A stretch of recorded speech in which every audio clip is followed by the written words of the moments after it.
we're very glad to see you all here today. It looks like a packed house. I don't think I've seen it this full for a long time. Did you do a little advertising, Sara Joy? Anyway, today I think we're in for a real treat. I'd like to welcome you to the Reed and Christine Halliday Executive Lecture Series.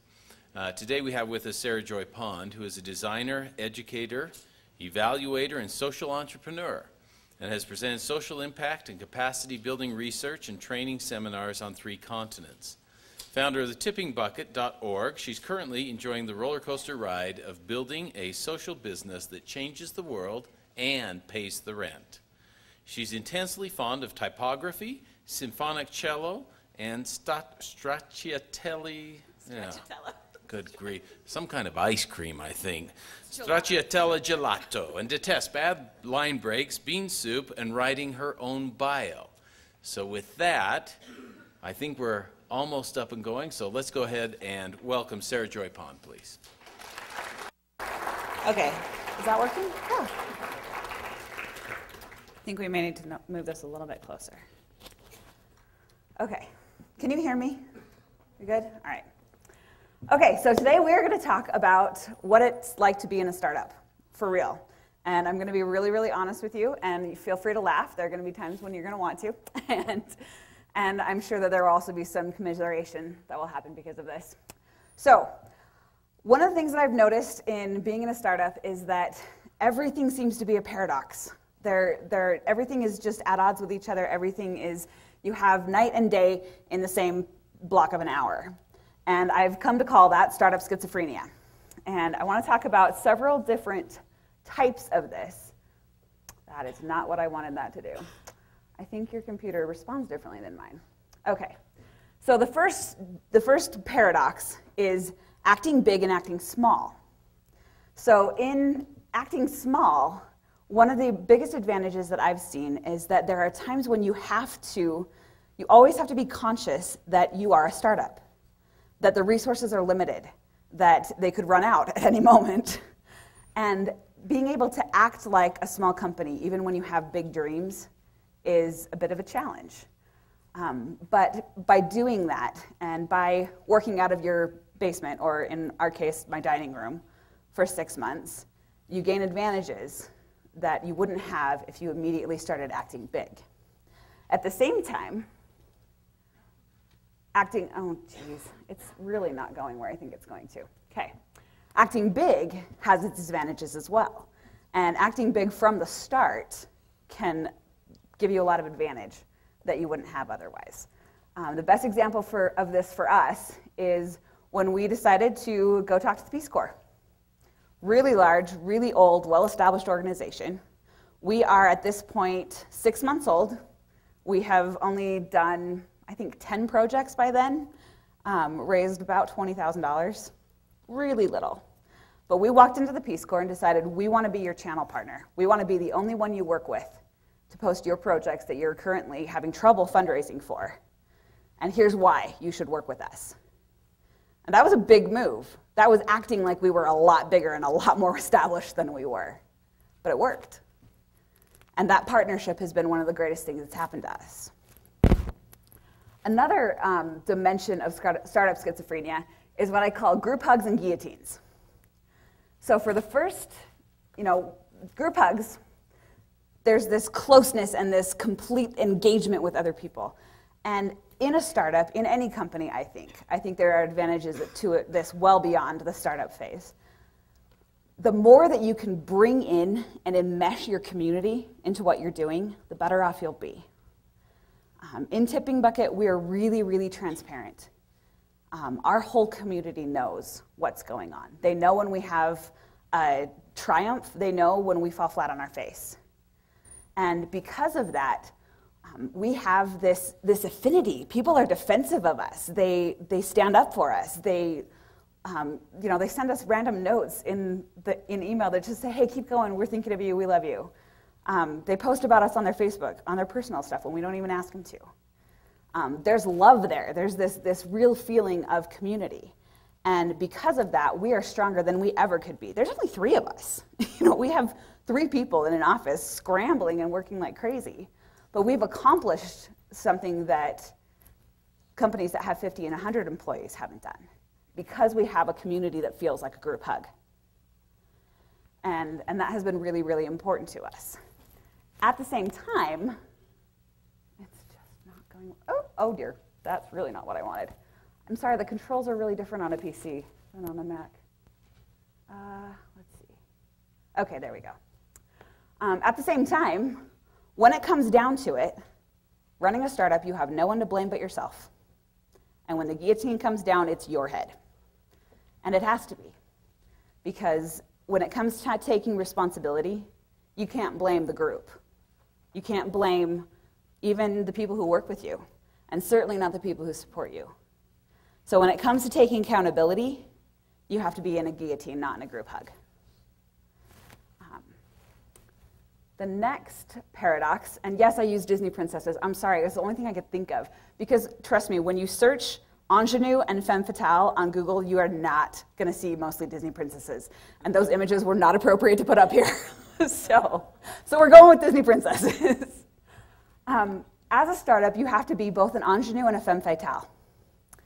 In that way, in a startup, and especially in social entrepreneurship, where you're tackling problems that really matter and that are huge and overwhelming and complex and embedded, and there's a technical term actually called wicked problems, which entails that the same people who are trying to solve it are the ones that cause the problem in the first place. And when you're tackling those, naivety is a strategic advantage. Not having a full understanding of what it is you're up against is a good way to start, because you probably won't start if you don't start that way. And having the bright-eyed optimism is an incredible strength, and it's something you're going to need. And you're going to need to be able to come back to over and over and over again in the course of that journey. At the same time, and this is Meg, she's not as well known as Belle, but I grew up with 6 sisters, and Meg is a femme fatale. She's not evil, she's not even mean, but she is very, very cunning. She understands everything about a situation before she goes into it, and she calculates exactly what she needs to do in order to get the advantage she needs. And as a startup, as the leader of a company, you need to do that. You need to know exactly what's going on with all of your competition. You need to get into their heads and understand them. You do not ignore competition. You don't brush it on the bug. You certainly don't minimize it. You understand exactly what's going on in the situations that you're encountering in deeply, and in all their complexity, you get as far into that situation as you can before you actually have to interact with it, so that you know what needs to happen for you to get what you need. So, ingenue and femme fatale is another one of the schizophrenias. Oh, jeez, I'm so sorry about this. This is really challenging me. Okay, let's see. Okay, the fourth one is the balance between failing fast, failing early, failing often, failing publicly, and keeping things in perspective. So this is a very appropriate picture for us, and both of these stories that I'm going to tell you relate to the number 100. The first bucket that we ever did, I was so nervous. We had put everything in place. We had designed everything. We'd done our research. We'd gone through this whole process of planning and preparation, and we were finally ready to actually put up the project and see what happened. And we put up the project, and in the course of a couple days, it tipped. It was only $500. It was a really little start, and we tried actually not to let it get out too much because we weren't sure what was going to happen. But a couple hundred people chipped in their little drops in the bucket and tipped this bucket. And when it came time to collect the donations, we went through the technical processes. It went exactly as we thought. It had all been set up properly, and it worked. And we were thrilled. And I remember sitting down for dinner with my family that night and just being pleased as pop that this stuff had all gone the way we thought it was going to. About halfway through dinner, I get this panicked phone call from Doug, who's our program director. And he says, Sara Joy, I don't know what happened. I don't understand. $100 just came out of my bank account. And I said, 100? How much did you donate? And he's like, $1? And we realized that because of a coding error in our program was reckoning everyone's donations in pennies, and the donation processor was processing it in dollars. So we charged every single one of our first donors, a couple hundred people on our first projects, 100 times what they donated. Not double, not 10, 100 times what they had donated. This was probably the biggest failure I could imagine at the time, and we panicked. It was terrifying. And we caught it just a couple hours after we had processed the donations. And so we actually were able to reverse it before most of the charges had fully gone through people's bank accounts and credit cards. And then we were faced with this choice. We'd gotten about 12 emails up until the point where the charges were actually reversed. But there were several hundred people who had donated. So only a tiny fraction of them had noticed or cared, and we were able to resolve those concerns pretty well. So we've got this choice now. We've talked for months and months about how one of our core values is transparency. And now we're sitting here having made a huge, stupid mistake in our very first project. Do we tell them? Most of them won't even notice. Most of them won't. I mean, it would never occur to them. It won't affect them. It's not going to hurt them. Do we tell them? And I'm here to tell you that failing transparently, failing publicly, is one of the best things you could ever do. Because a lot of that group hug feeling I was talking about earlier came because we did tell them. We sent out an email to everyone on the list, even the people who hadn't donated, just in case, to tell them what had happened. To let them know that we recognize the problem, we know where it came from, and we fixed it. And to let them know that this wasn't going to be a pattern, but that failure is a part of these kind of ventures, and we will always, always come forward and accept responsibility for our mistakes. And I braced myself for the response from that. I was sure we were going to show up on blogs that was like, complete incompetence, don't ever trust this website. What were they thinking? And what showed up instead was, here's an example of how to fail. And we were held up as heroes rather than the idiots that we actually were. And that was a powerful lesson for us. Right now, Tipping Bucket is in what we call a departure stall. I don't know if any of you are pilots, but in aviation, when you take off, there's a possibility of getting off the ground, but if the angle of attack is too high, like if you're trying to climb too fast and the plane is too heavy, you can't climb. And it's called a departure stall. The plane got off the ground, but it's not going to be able to clear the obstacles in its path because the angle of attack is too high. And we've been kind of in a departure stall for the last couple of months. We ran out of funding, ran out of runway, and we haven't had an active project on the site for about 2 months. This is killing me, and it's been a really, really hard thing to deal with. Because from my perspective, from the way I see it, this thing that I have put everything I've got into is on life support, and it might die. And oh dear, I'm being long-winded. No, it's fine. But the other part of this paradox between failing publicly, failing openly, failing fast and often, is to keep things in perspective. Maybe, yes. And for me, this perspective came when I was working on a federal grant application and did some research about the background and the environment in which Tipping Bucket exists. We are structured as a nonprofit, and there are a lot of different complex reasons for that. Primarily, it's because the perception of tax deduction is very important to consumers in this country. Most of us actually don't itemize our taxes, but we think we might need to, and so it's really important to us to get a tax deduction for donations. So we are a 501c3.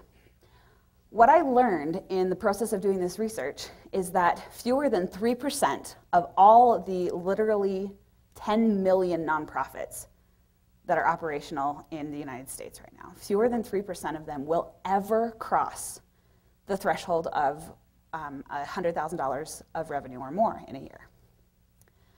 And while I'm sitting here just alternating between panic and despair about an organization that I feel is on life support and isn't going to make it, while I'm sitting there in that state, we crossed that threshold. in our first year of operation. So it's really important to count the triumphs as well. It's really easy to get caught up in and to feel really acutely the skinned knees and the bumped nose and the embarrassment of falling flat on your face in front of the whole world. But it's important to really count and understand and keep in perspective what you've actually accomplished as well. And we sit here now as a not quite year-old organization. Our birthday is actually next week, March 3rd. And we have done 35 projects in 20 different countries and raised $100,000, mostly in $1 donations. And that's something to be proud of, and it's important to keep that in perspective. So, startup schizophrenia is a real part of life. It's something you're going to have to learn to deal with if you're going to run your own business. And it's exciting and frustrating, but doable. And those paradoxes don't have to tear you apart. They can add richness and dimension to the work that you're doing. And one of the things that kind of carries through all of these things we're talking about is innovation. And this is my favorite definition of innovation. Albert Szent-Györgyi, I think is how you say that. He's a Hungarian biochemist and physicist. I have no idea what else he did, but he said this, and that makes him cool. Innovation means seeing what everyone has seen and thinking what no one has thought. And that, to me, is the essence of what carries people through the schizophrenia of startups. I want to talk, and this is going to be challenging because I can't see you, so you're going to wave your hand instead of just raising it. But anybody remember these word problem things from the GRE or the SAT? I'm a nerd, and I think they're so fun. But innovation is to entrepreneurship as blank is to blank. I want you to think about that for a second, and I want to talk through a couple of your ideas of what is that relationship. Innovation is to entrepreneurship as what is to what?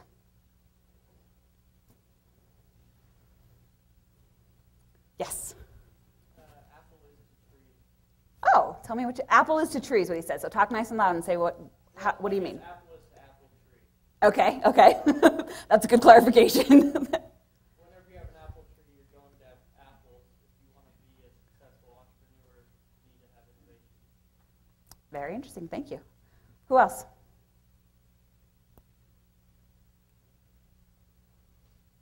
Oh, come on. Yes.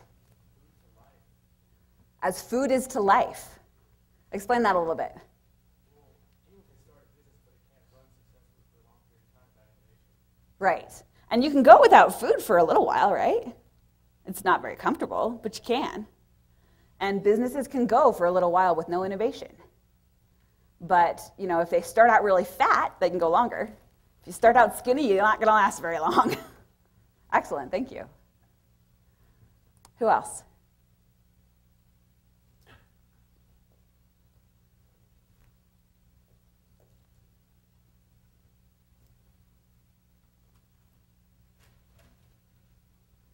I really am going to wait.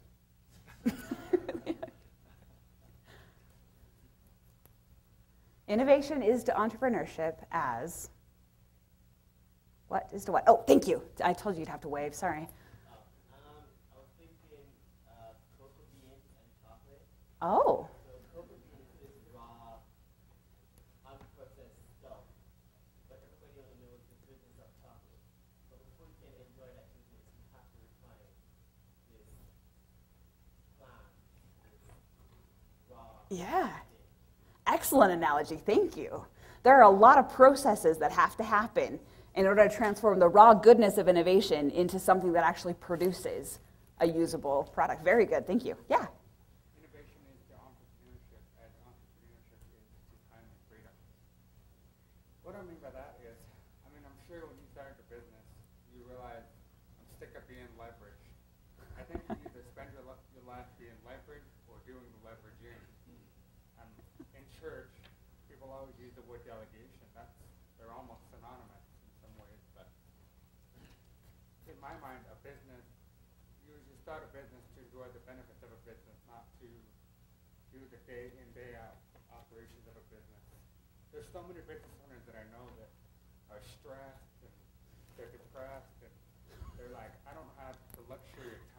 Uh-huh. They need to learn leverage. They need to learn how to leverage more people. And, So innovation can be a lever in entrepreneurship. Excellent point. Thank you. Any other ideas? Okay. From that, that's a good starting point. Thank you.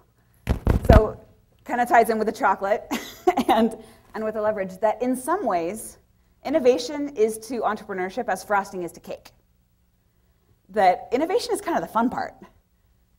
It's the part that you can decorate with. You can put it in all different shapes. It's exciting. It's new. It changes all the time. But without the cake, I mean, is there anybody in here who likes to eat frosting, like large quantities of frosting without cake? Okay, you guys are freaks. Frosting is good because of the way it pairs with cake. And innovation is productive and can make things happen because of the way it pairs with the work of entrepreneurship. And it's important, I think, to understand it that way and to know that entrepreneurship is not going to be all innovation. It's not going to be all the fun stuff and the great brainstorming and the big new ideas. But there's a lot of that, and it's awful fun. Another way to look at it is that innovation is to entrepreneurship as mortar is to bricks. What does mortar do for bricks? Hold it together, makes it stronger. What else? What? It makes it look better. It does. Anything else? What's the purpose of mortar? It holds it together, but how and why? What? It unifies the bricks into one whole. Excellent. Louder. It fills in the cracks. Very good. Is it possible to build without mortar? Yes. Give me an example. Adobe bricks, yes. What else? Wood, yes. Is it possible to build without stone, with stone without mortar? I should have clarified that. Thank you. So we have Adobe bricks. Yes. The pyramids. Excellent. Another one. The cathedrals. Most of the great European cathedrals were built without mortar. So it is possible. Why then did we start using mortar? Yeah. Because there was the building blocks of the bricks themselves were not uniform, so you had gaps. And with decreased surface area, that affects the stability of the structure, say, to Vikings trying to raid villages. Right. Okay, so the surface of the materials that we're using weren't uniform. In order to build without mortar, the material has to be perfectly planed. It has to be perfectly sized. It has to be perfectly placed. And similarly, in business, things are not perfectly sized, perfectly planed, perfectly placed. They're not. We deal with ill-structured problems. We deal with constantly changing situations. We deal with unstable and unpredictable and ununiform problems. So the mortar helps fill in the gaps and make these things work together when they wouldn't work together on their own. And for me, innovation is what fills in those gaps. It's the thing that can put together things that might not fit otherwise. It's the thing that can hold together a situation that's a little bit tenuous, a little bit less perfectly structured than you'd like it to be. And it's this seeing what everyone else is seeing, but thinking something different that does that. I want to give you a couple of examples from Tipping Bucket. Tipping Bucket is founded on a fundamentally different equation than most of nonprofit work. Most of nonprofit relies on big ideas, big money, and what was the other one? A few people with big money, basically, big hearts. Few people with big hearts and a lot of money. And Tipping Bucket turns that equation on its head and relies on a few people with big ideas, plus a lot of people with big hearts and a little bit of money to do the same thing.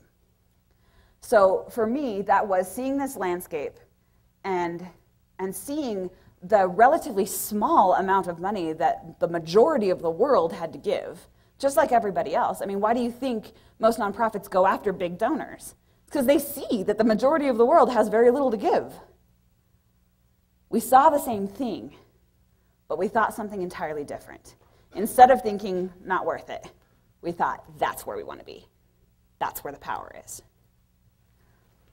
Another way that we changed the model is that most people, if they've done any more than passing involvement in nonprofit work, have seen half-done projects or poorly done projects. Anybody? I can't tell you how many half-built schools, half-built bridges, half-developed clinics that I have seen in the developing world. And why do they stop? Because the money runs out.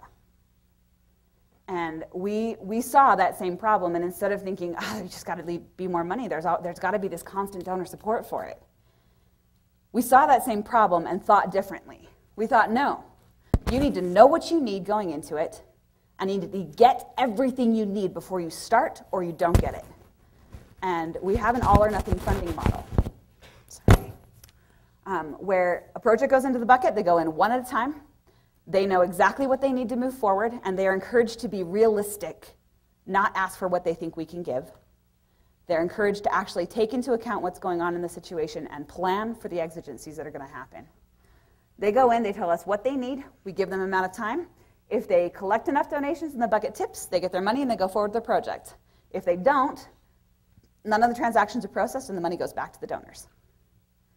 So seeing the same problem of half-completed projects as everybody else saw, we thought something differently. And that's innovation. Sorry, that's just an example of the webpage. I was supposed to go to that earlier. One of the other things that is comparable to bricks and mortar for me is that innovation doesn't just happen once. Innovation isn't the start of the idea and then it goes away and you're back to just laying bricks. You need mortar in between every layer of bridge. You need innovation at every step of the process in building a business and building an idea. For us, we started out, we were so excited, great idea, loved it, started digging in to what it was going to take, and we discovered credit card fees, and they suck. How much do you think comes out of $1 donation to the credit card companies? 20? Nope, higher. 30, higher. Not quite. 35 cents. 35 cents of the first dollar of every credit card transaction. When you're looking at $1 transactions, that's a friggin' lot of money. And a lot of what you need, especially when we have decided that it is fundamental to our model that 100% of the donation goes to the projects.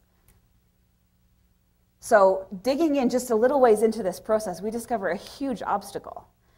And it was clear to see that many people who had started down this path before us had come up against that same obstacle and made a choice. What's the logical choice? Charge more. Minimum donation. That is why nearly every site you go to on the internet requires at least a $15 donation, because the break-even point is 12. That's where it starts to make sense to use a credit card. So we could see that other people who had started down this path had come up against that obstacle, had seen what we were seeing now, and we knew what they thought and what they had decided. And the biggest difference for Tipping Bucket was what we thought instead. And the best way to describe this is a quote from, oh crap, I just forgot his name, Daniel Farragut in the American Civil War. His quote, and I think it's paraphrased, but the basic story is the entrance to this bay was really, really heavily guarded.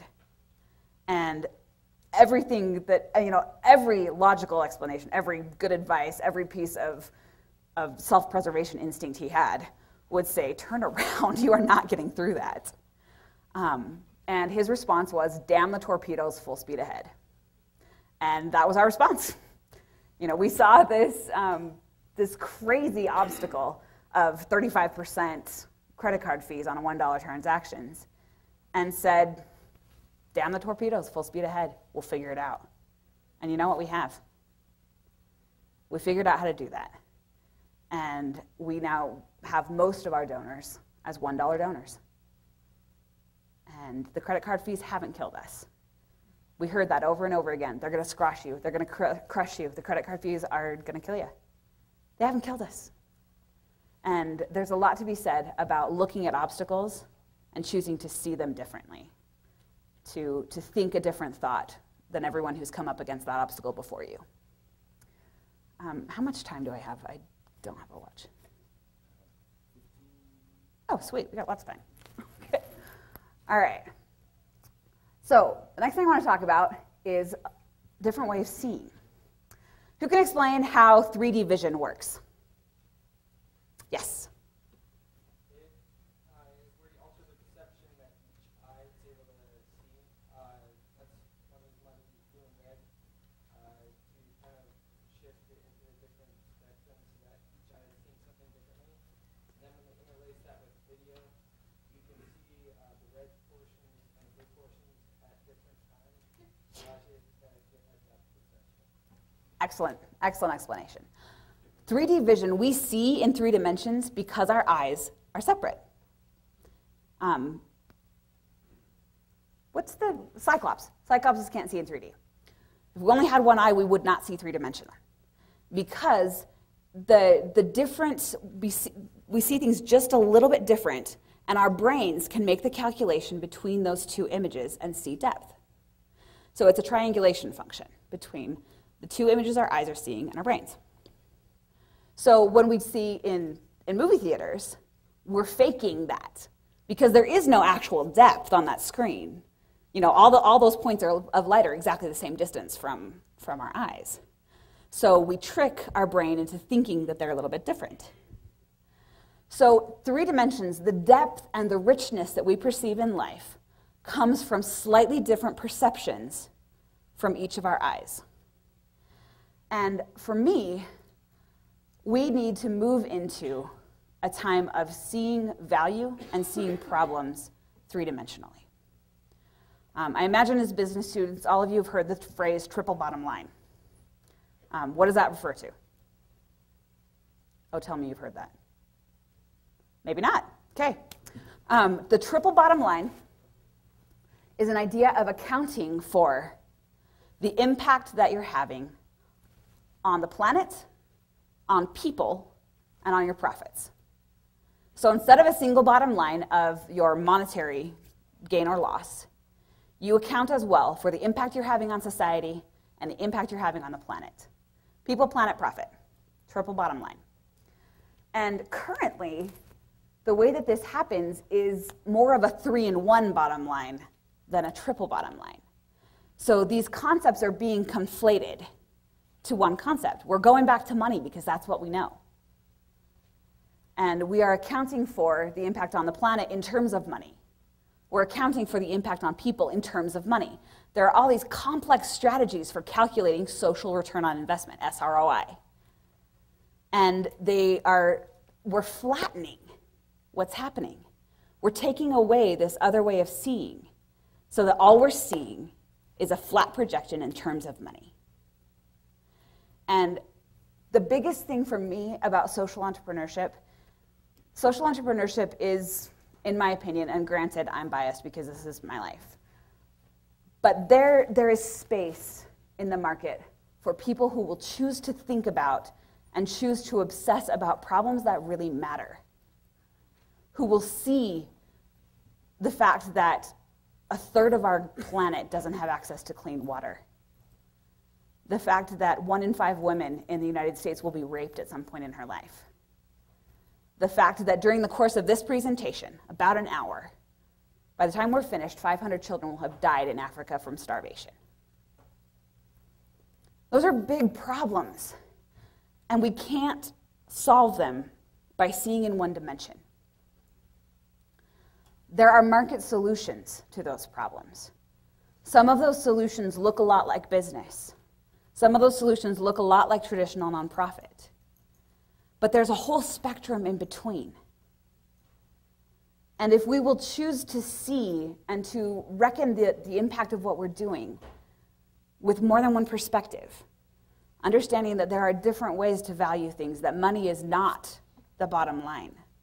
It's evolved that way because we're most experienced with it. But there are other ways of accounting value. There are other ways of understanding impact. And if we can actually pursue a triple bottom line rather than a 3-in-1 bottom line where all of those things are conflated and value is flat, then there is space. There's space in the market. There's space in the world. There's room for many, many, many bright, dedicated, hardworking people to solve problems that actually matter. And that, I think, is the essence of seeing what everyone has seen and thinking what no one has thought. And I can tell you it's a ride. It's an adventure. And the ups and downs are probably more intense than they would be if you were dealing in one dimension only. But the reward is too. Questions? I just want to talk to you now. What do you think? Explain tipping bucket a little deeper, what it is. Okay. How we I was a little bit worried about that because I didn't do that very well. Let's see if I can. So, tipping bucket came about because I got sick and tired of being told that anything that I was too young, I was too small, and anything I could ever do would be a drop in the bucket. I got tired of it. And the actual genesis of the idea happened because I was meeting with a friend who was in the business school, and he was telling me about this woman in Guatemala City who runs a school there in the gang district. So most of her children have lost one or both parents and other family members to gang violence. They are regularly shot at, there's explosions, there's tons of drugs. It's just a really messed up area. And this woman's been running the school for 10 years, and she just refuses to give up. She's been held at gunpoint, she's been taken hostage, she's been robbed, she's been beaten, and she just won't give up. They came up with this proposal to buy a little plot of land that has been in this area for generations and has never been developed because the family won't sell it. They went in, acting big again, and said, we want this land, and here's what we're going to do with it. And the family agreed to sell. They have a plan for a school that would include space for a cancho, for a soccer field. And they could rent out that field every day, and the revenues from that field would completely sustain the school. So this school would be self-sustaining from the day it was built. But it would cost $500,000. And I left that conversation thinking, okay, we've got to do this. This has to happen. Where am I going to get $500,000? Who do I know? Who do I know that has $500,000? Who do I know that knows someone that has $500,000? And I spent hours that night racking my brain and getting more and more discouraged as I did, because I realized more and more profoundly that I didn't know anybody with $500,000 to spare. And not only that, it was going to be not years, but decades before I would have that kind of money to throw at the problems I care about. And I went to sleep pretty discouraged that night. And the next morning, I literally woke up with a phrase in my head that was, no, Sara Joy, you don't know one person with $500,000, but you are connected to 500,000 people with $1. And social media, that paradigm shift of relationships, has enabled this putting of all the drops into one bucket that was never possible before. So tipping bucket is a mashup of one deal at a time retailing, like Steep and Cheap or Woot.com or Groupon, and all or nothing fundraising, the tipping point that Groupon uses as well. It was really fun to watch Groupon come after we'd started this, and money back guarantees. So it's this mashup of things that really worked in other areas of business that we put together to solve a different problem. Does that answer your question? Kind of. Yeah, so this is an example of a project. This is just a mock-up of the homepage, actually. But we've done 30 projects. The projects are in various impact sectors, so community, health, education, environment, energy, justice, and opportunity. And anyone can apply. You submit a proposal, it's workshops and mentored by experts in the field. Then it goes up on the site for a certain amount of time. You use social media to fill the bucket. If it tips, you get the money, you move forward, you report.